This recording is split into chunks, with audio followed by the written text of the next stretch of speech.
The world can seem vast, unending even. Imagine a land stretching further than the eye can see. This was the Mongolian steppe, a place of harsh beauty and relentless winds. Summers burned hot, and winters, well, they froze the very soul. Life here was a constant struggle, a dance with the elements. Survival was not just a goal, it was the only law that truly mattered. The sky above was immense, a silent witness to the dramas unfolding below. It watched as generations battled for their place under its gaze. This land shaped its people, made them resilient, made them tough. Upon this endless canvas roamed nomadic tribes, always moving. They followed the seasons, they followed the herds. Their lives were intertwined with their animals. Horses were their legs, livestock their sustenance. Into this world, a child would be born, destined to change everything. The stage was set for a life of extraordinary impact. Around the year 1162, a boy named Temujin was born. He clutched a blood clot in his fist, a sign, some said, of a future warrior. His father was Yesugei, a chieftain of a minor Mongol clan, the Borjigin. Yesugei was respected, he had forged alliances and fought his share of battles. But the world of the steppe was treacherous. When Temujin was just a boy, perhaps 9 years old, tragedy struck.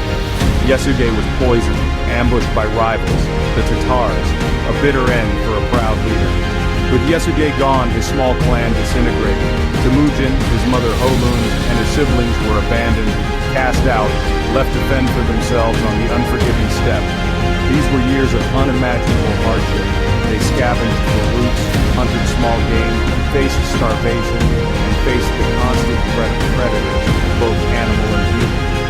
Holun, a woman of incredible strength, taught her children to survive. Temujin learned early the harsh realities of a world without power, without protection. As a young man, Temujin was captured, taken prisoner by a rival Taichud clan. He was forced into servitude, humiliated, wearing a wooden collar, a kang. But even in captivity, his spirit remained unbroken. He observed, he learned, and he plotted his escape. With daring and cunning, he managed to break free. This experience further hardened him. He was determined to lead, determined to control his own destiny, no matter the cost. Temujin did not remain an outcast for long. His story of survival began to spread. His natural charisma, his undeniable strength, and his strategic mind started to attract followers. Disparate individuals, warriors disillusioned with the old ways, saw something in him. They saw a leader who could offer more than just survival. He offered a vision of unity, a vision of strength. He carefully forged alliances, chose his companions wisely. He understood the power of loyalty, knew how to inspire it, and knew how to command it. A pivotal moment in his early rise was his marriage to Borte of the Ongirat tribe. This was an alliance arranged by his father years before. But shortly after their marriage, Borte was abducted, kidnapped by the Merkit tribe. Temujin sought help from his father's old ally, Tobrul Khan of the Kirid tribe, and his childhood friend Jamuka. Together they launched a daring rescue mission and defeated the Merkits. This victory greatly enhanced Temujin's prestige. The path to unifying all Mongol tribes was long, arduous, and drenched in blood. Former allies became rivals. His bond with Jamuka, once strong, fractured. They became bitter enemies. Temujin fought with cunning and ferocity. Finally, in the year 1206, a great assembly, a Kurultai, was called. There, Temujin was proclaimed the supreme leader, Genghis Khan. Genghis Khan was more than just a warrior. He was a nation builder. He understood that unity required more than just conquest. It needed a new social order. He dismantled the old tribal structures which had fostered division and rivalry for centuries. He reorganized his people into military units based on decimal systems, groups of 10, 100, 1,000, and 10,000. Promotion was based on merit and loyalty, not on birthright.